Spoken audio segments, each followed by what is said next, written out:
सबभन्दा पहिला म यहाँहरू सबैलाई मेरो आफ्नो तर्फबाट अभिवादन फेरि एकचोटि भन्न चाहन्छु। स्वीकार्नुहोस्, क्रान्तिकारी अभिवादन, लाल सलाम। आदरणीय जनसमुदाय, आजको दिन चैत्र 15 गते नेपालको राजनैतिक आन्दोलनको इतिहासमा एउटा महत्त्वपूर्ण दिनका रूपमा अब अंकित भइसकेको छ। एकातिर गणतन्त्रवादीहरूको विरोध प्रदर्शन र सभा, अर्कोतिर राजावादीहरूको प्रतिगामी सभा एकै दिन पारियो। आजको दिन सबभन्दा पहिला गणतन्त्रवादी मोर्चाको हैसियतले हाम्रो समाजवादी मोर्चाबाट चैत्र 15 गते काठमाडौँमा प्रदर्शन गर्ने र सभा गर्ने घोषणा गरिएको थियो र हामीले घोषणा गरिसकेपछि राजावादीहरूले पनि आजकै दिन प्रदर्शन र सभा राख्ने घोषणा गरे। त्यसबाट उनीहरू कहीँ न कहीँ वातावरणलाई धमिल्याउन चाहने, उत्तेजित पार्न चाहने, आतंकित पार्न चाहने मनसायता देखिएकै थियो।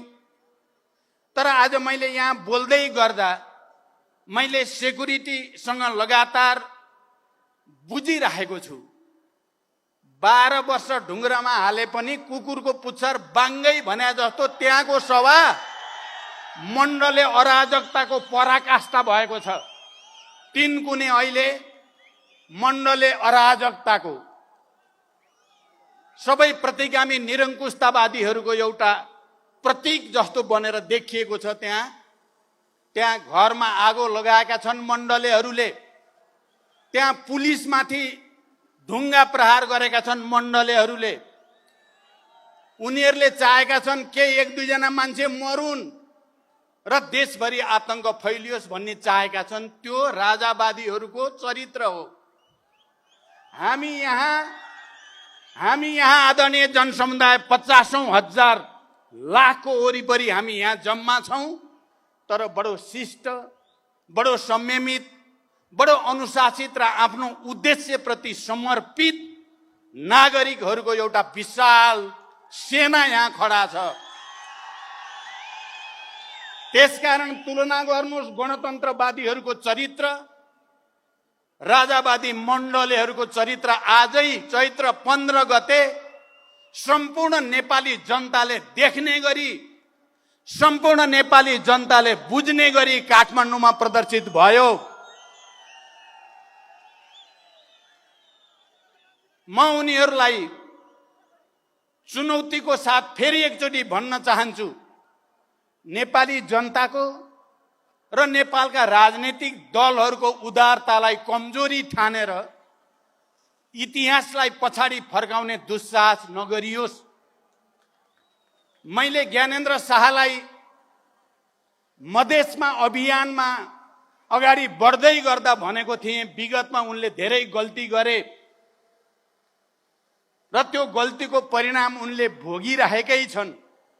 अब अर्को गल्ती गरे भने उनले भोग्न केही पनि बाँकी रहँदैन। खबरदार। नेपाली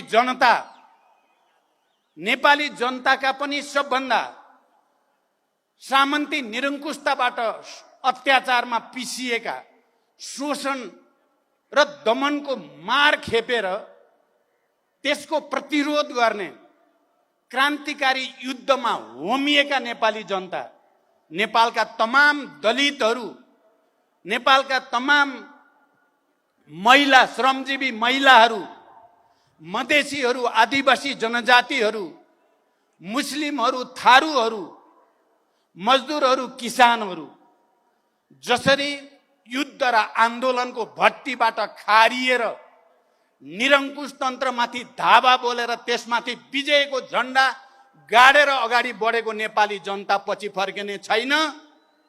सामन्ती निरङ्कुशतावादीहरूका दिवा स्वप्नहरूलाई चकनाचुर पारेर अझ अगाडि बढ्नेछ भन्ने विश्वास म व्यक्त गर्न चाहन्छु।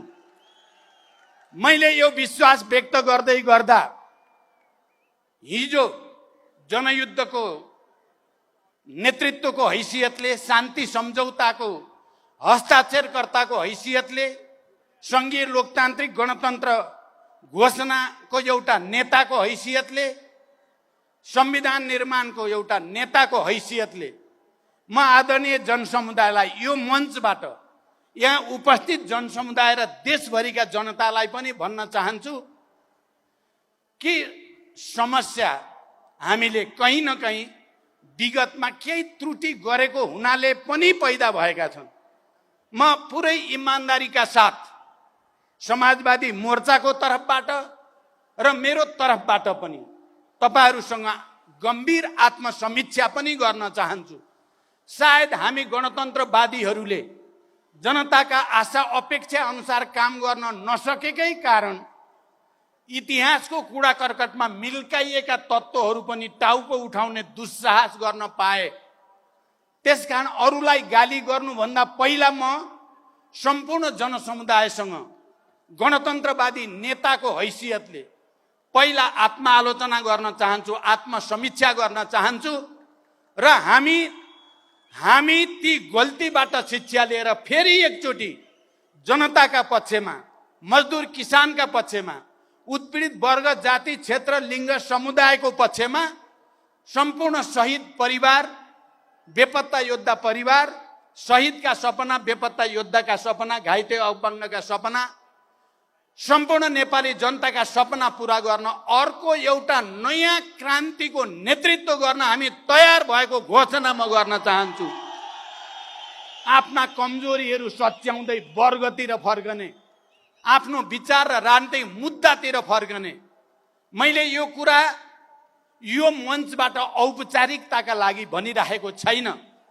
तपाईहरुले देख्नु भएको छ, हामीले तराई मधेसमा हुलाकी मार्ग केन्द्रित अभियान भन्दै त्यहाँका सबै उत्पीडित वर्ग, जाति, क्षेत्र, समुदाय सबैसँग आत्मसमीक्षा सहित हामी तपाईहरुसँग जोडिन्छौं भन्दै हिँडेको यथार्थ सहित र समाजवादी मोर्चामा हामीले गरिरहेको छलफल समेतका आधारमा म भनिरहेको छु, हामी आफ्ना कमजोरी सच्याएर गणतन्त्रलाई अझ राम्रो गणतन्त्रमा, यो लोकतान्त्रिक गणतन्त्रलाई समाजवादी गणतन्त्रमा, अहिलेको समावेशी समानुपातिक प्रतिनिधित्व प्रणालीलाई अझ व्यापक, अझ पूर्ण रूप दिने प्रक्रियामा हामी एउटा नयाँ आन्दोलनको, एउटा नयाँ क्रान्तिको नेतृत्वद्वारा अहिलेका समस्याहरू, अहिले देखिएका अन्योलहरूको समाधान गर्न चाहन्छौँ।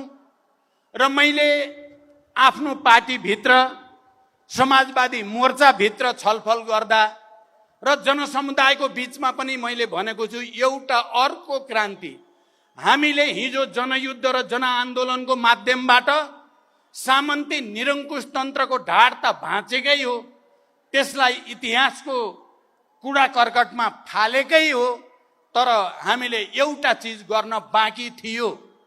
किनकि आजको युग 20औं शताब्दी र 21औं शताब्दीको आजको युगमा आदरणीय जनसमुदाय, सामन्ती निरङ्कुश तन्त्र समूल रूपले त्यति बेलासम्म नष्ट हुन सक्दैन जबसम्म क्रान्तिले दलाल र नोकरशाही पुँजीवादलाई पनि सँगसँगै गाड्न सक्दैन, तबसम्म देश मुक्त हुन सक्दैन।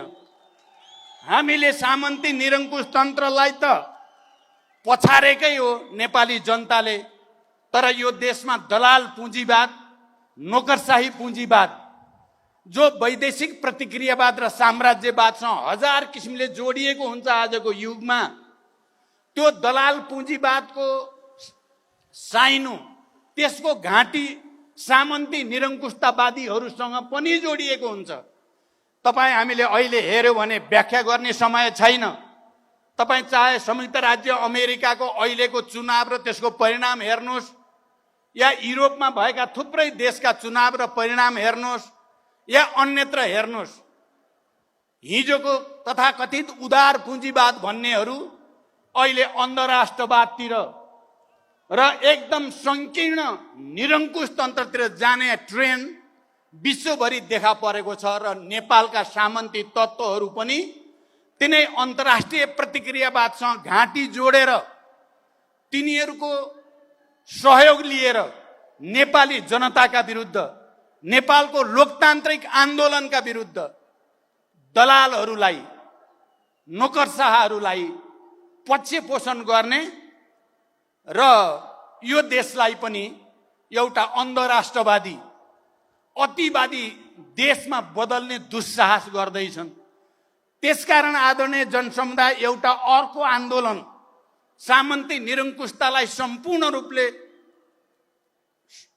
परास्त गर्नको लागि दलाल पुँजीवादलाई परास्त गर्न जरुरी छ।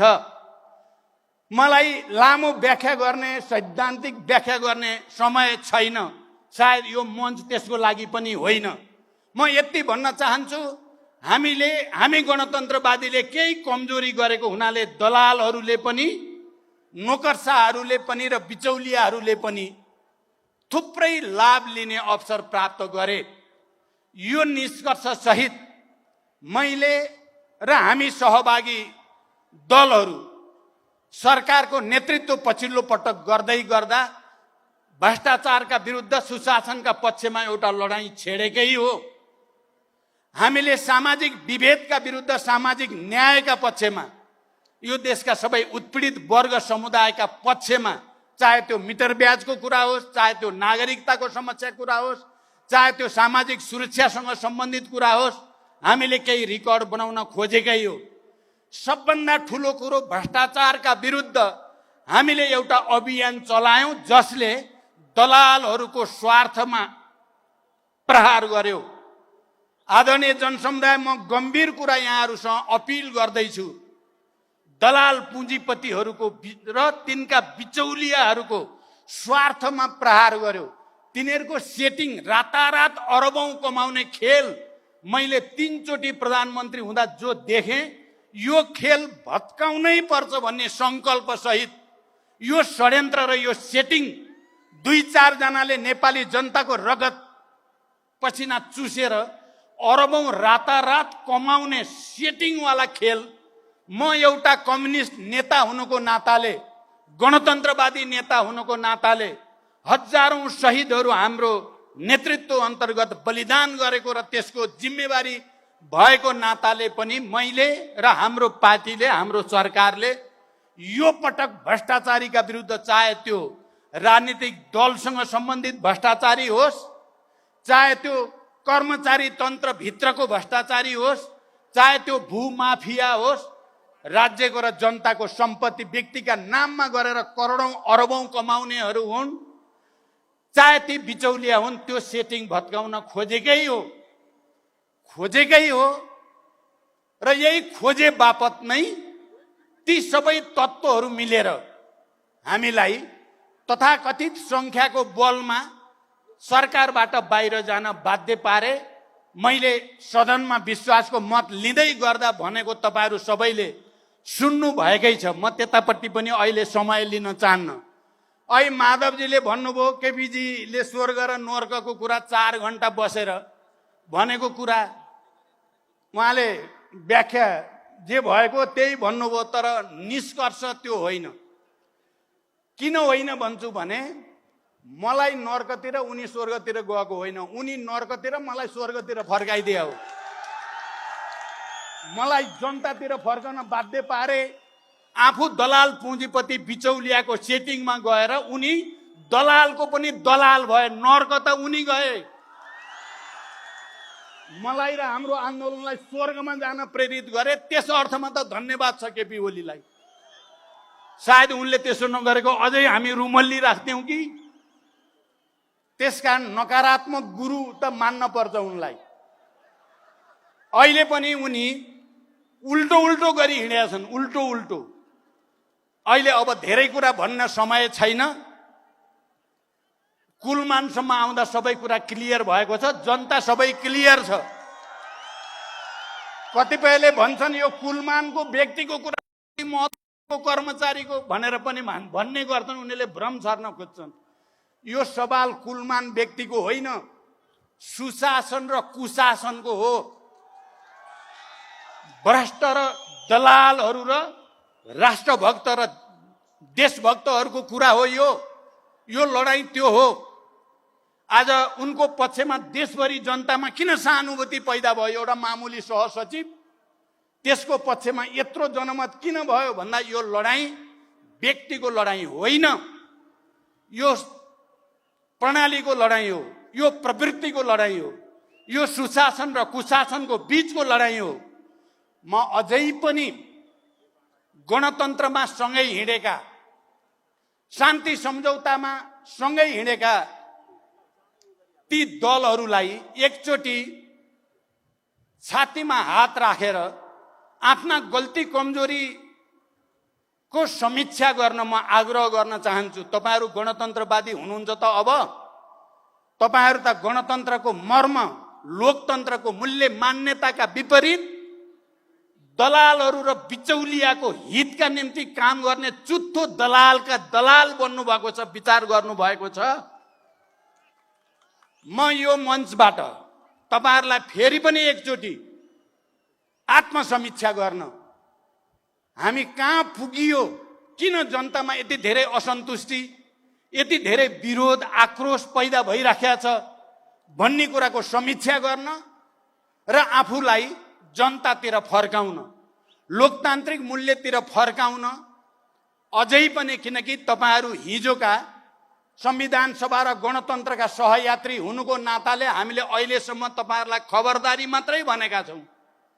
यदि तपाईहरूले यसै गरी उल्टो दिशा हिँड्दै गर्ने हो भने सामन्ती, निरङ्कुश र दलालहरूका विरुद्धको नयाँ क्रान्तिले तपाईहरूलाई पनि बढारेर लान्छ। वेक्का गर्नु होला, होस गर्नु होला। यो म कुनै आवेगमा भनेको छैन, इतिहासको तथ्य यही नै हो।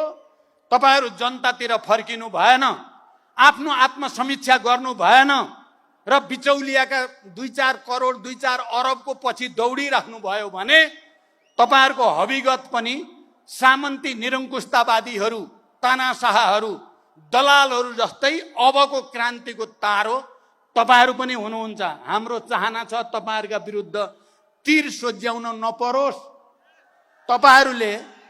तपाईहरूले गणतान्त्रिक मूल्य मान्यता अनुसार अगाडि आउने र इमान्दारिता साथ राष्ट्र र जनताको पक्षमा, गणतन्त्रको पक्षमा, यो देशका उत्पीडित वर्ग, जाति, क्षेत्र, समुदायको पक्षमा लड्ने हाम्रो मोर्चासँग सहकार्य गर्न आउनुहोस् आत्मालोचना सहित। यदि तपाईँ आउने जस्तो त देखिएको छैन। मैले यो बीचमा अलिकति हेरेको छु, तपाईहरूले कतिको नोट गर्नु भएको छ। मैले विश्वासको मत लिँदै गर्दा बरु नेपाली कङ्ग्रेसका सभापति शेरबहादुर देउवालाई इमान्दार भने, किनकि उहाँले त्यो दिन, जुन दिन 4 घण्टा मलाई केपीजीले चिल्लो घसिराख्नुभयो, तपाईँ र म यस्ता मित्र भनिराख्नुभयो र आज 4 केही पनि भएको छैन, हस्ताक्षर भएकै छैन, काङ्ग्रेससँग मिल्छु त म भन्ने राख्नु भएको थियो। उहाँले 4 बजे भेटौँ भन्नुभयो। मैले शेरबहादुरजीलाई फोन गरेँ, के हो तपाईँहरूको त केही नै भएको छैन अरे अहिलेसम्म, पत्रिकामा त सबै हस्ताक्षर भयो भनेर आछ, केपीजी मैसँग हुनुहुन्छ, उहाँले त केही नै भएको छैन भन्नुहुन्छ, साँचो कुरा के हो भनेर सोधेँ मैले। म ढाँट्न जान्दिनँ भने हो शेरबहादुरजीले, म ढाँट्न जान्दिनँ, हस्ताक्षर भइसक्यो, अब भेट्नुको केही अर्थ छैन, सरकार अब अर्को बनिसक्यो भनेर उहाँले भनेको हुनाले त्यस अर्थमा मैले नेपाली कङ्ग्रेसको नेतामा बरु लोकतान्त्रिक नैतिकताको केही न केही बाँकी रहेछ। आफूलाई कम्युनिस्ट र एमाले भन्ने नेताको नैतिकताको धरातल कति तल भन्ने कुरा मैले त्यति बेला नै भनेको थिएँ।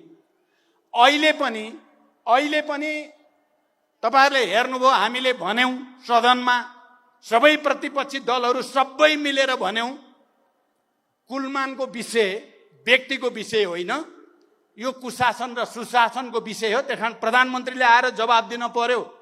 चित्तबुद्ध जवाब दिए भने हामी हेरौँला, जवाब चित्तबुद्ध भएन भने हाम्रो आन्दोलन अझ अगाडि बढ्छ भनेका थियौँ। हामीले बढिरहेको छ, तर उहाँले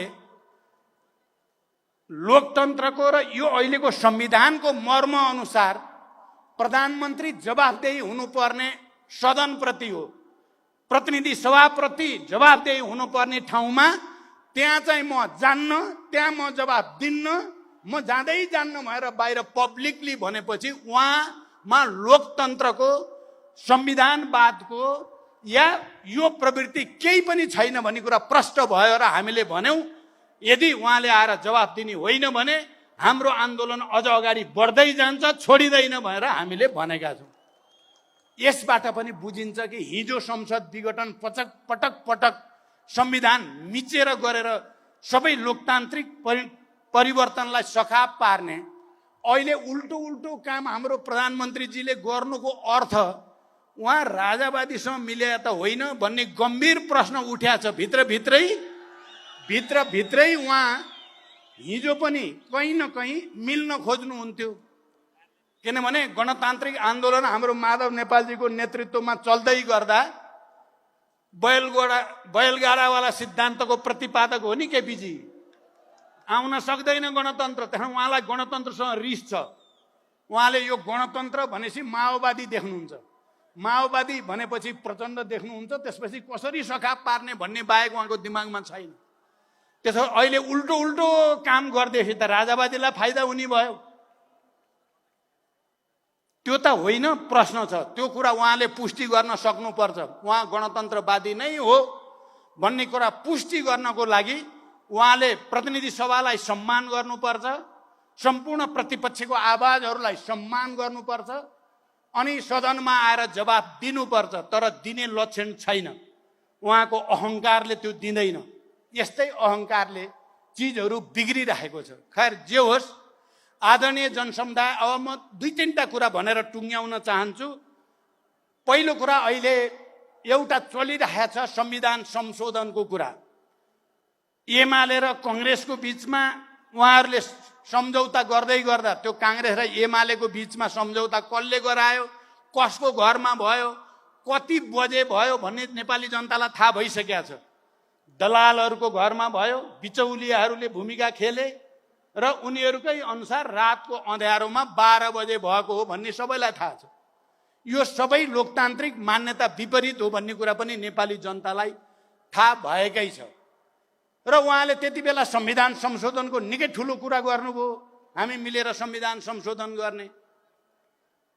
साँच्चै उहाँहरू संविधान संशोधन गर्ने हो कि भनेर पनि एकछिन मानिसहरूलाई लाग्यो। तर पछि प्रधानमन्त्री आफैले क्लियर गरिदिनु भयो, होइन यो 87 भन्दा अगाडि संशोधन हुनै सक्दैन भनिदिएपछि त्यो नौटङ्की थियो, नाटक थियो भन्ने कुरा एकचोटि फेरि उहाँले नै प्रमाणित गरिदिनु भयो। म चाहिँ के भन्न चाहन्छु भने पक्कै पनि हाम्रो संविधान कार्यान्वयनमा केही त्रुटि भएका छन्, त्यो त्रुटि सच्याउनु छ। र संविधान स्वयंको बारेमा हामीले 72 मा संविधान निर्माण गरेर घोषणा गर्दै गर्दा 10 वर्षपछि यसको विहङ्गम विस्तृत समीक्षा गरिनेछ भनिएको थियो। 10 वर्ष पुग्दैछ। अब संविधान संशोधन अगाडि संविधानको बारेमा सबै राजनीतिक शक्तिहरूको बिचमा विस्तृत रूपमा बहस हुनु पर्यो, छलफल हुनु पर्यो, समीक्षा हुनु पर्यो। कहाँ कमी छ, कहाँ त्रुटि छ, कहाँ कार्यान्वयन भयो, कहाँ कार्यान्वयन भएन, कहाँ किन भएन भन्ने कुराको विस्तारपूर्वक समीक्षा गरेपछि मात्रै संविधान संशोधन गर्नुपर्छ। र संविधान संशोधन यो देशका सबै उत्पीडित वर्ग, जाति, क्षेत्र, लिङ्ग, समुदायको अधिकार खोज्नलाई होइन, उनीहरूको अधिकार थप्नलाई मात्रै संविधान संशोधन हुन सक्छ।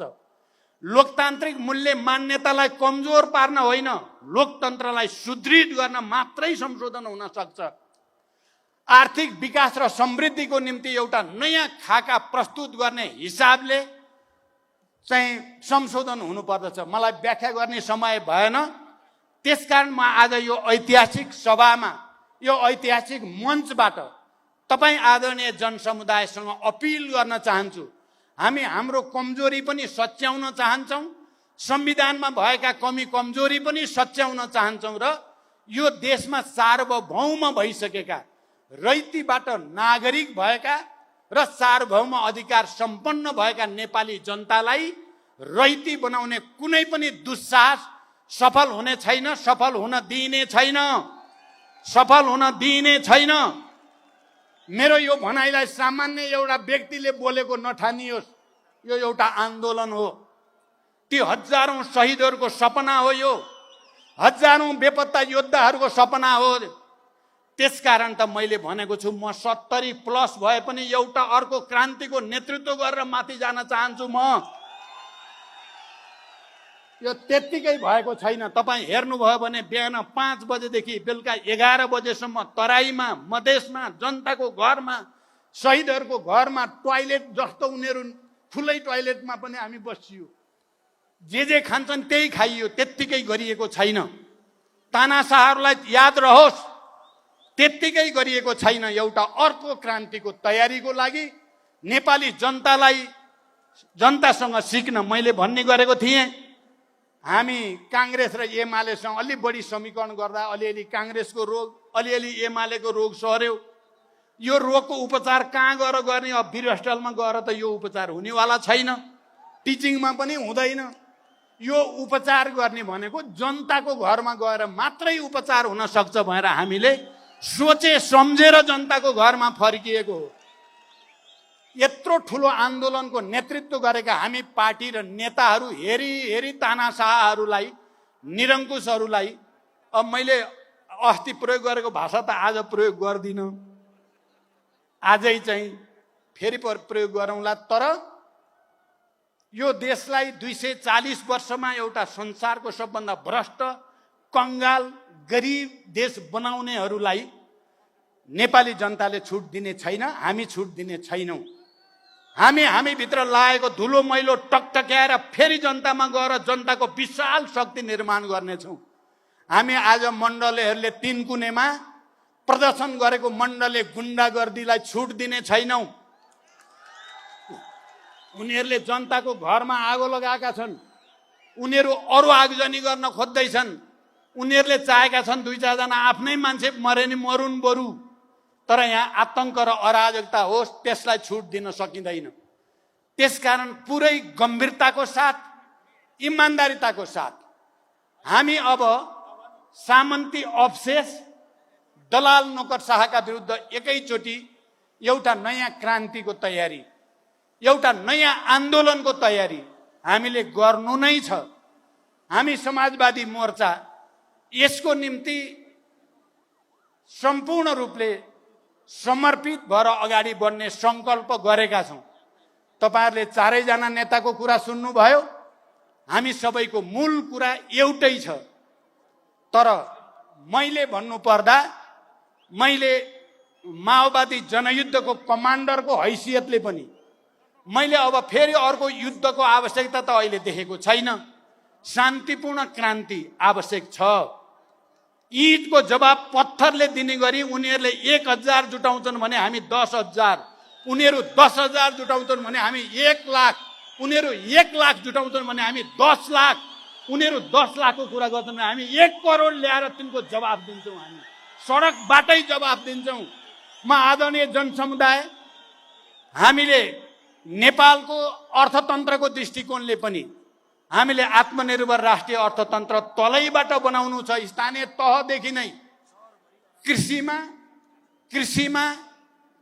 पर्यटनमा, उद्योगमा, शिक्षामा, स्वास्थ्यमा, रोजगारीमा आत्मनिर्भरताको एउटा नयाँ बाटो हामी हिँड्नु छ। आदरणीय जनसमुदाय, आज म त्यो संकल्प पनि तपाईहरुको अगाडि राख्न चाहन्छु। स्थानीय तहबाट समाजवादी अर्थतन्त्रको भ्रूण रोपिनेछ। आत्मनिर्भर स्वतन्त्र राष्ट्रिय अर्थतन्त्र बनाइनेछ। विदेशीको दलाली र गुलामी गरेर भिख माग्ने प्रणालीलाई त्यसका विरुद्ध लडिनेछ। यो अपिल पनि म गर्न चाहन्छु। आदरणीय जनसमुदाय, त्यसकारण हामी सबैले एकताबद्ध भएर एकचोटि फेरि एउटा नयाँ संकल्प गर्नु जरुरी छ। त्यही संकल्पको निम्ति तपाईहरु सबैसँग विशेष अपिल गर्दै म बिदा हुन्छु। धन्यवाद। अभिवादन। लाल सलाम।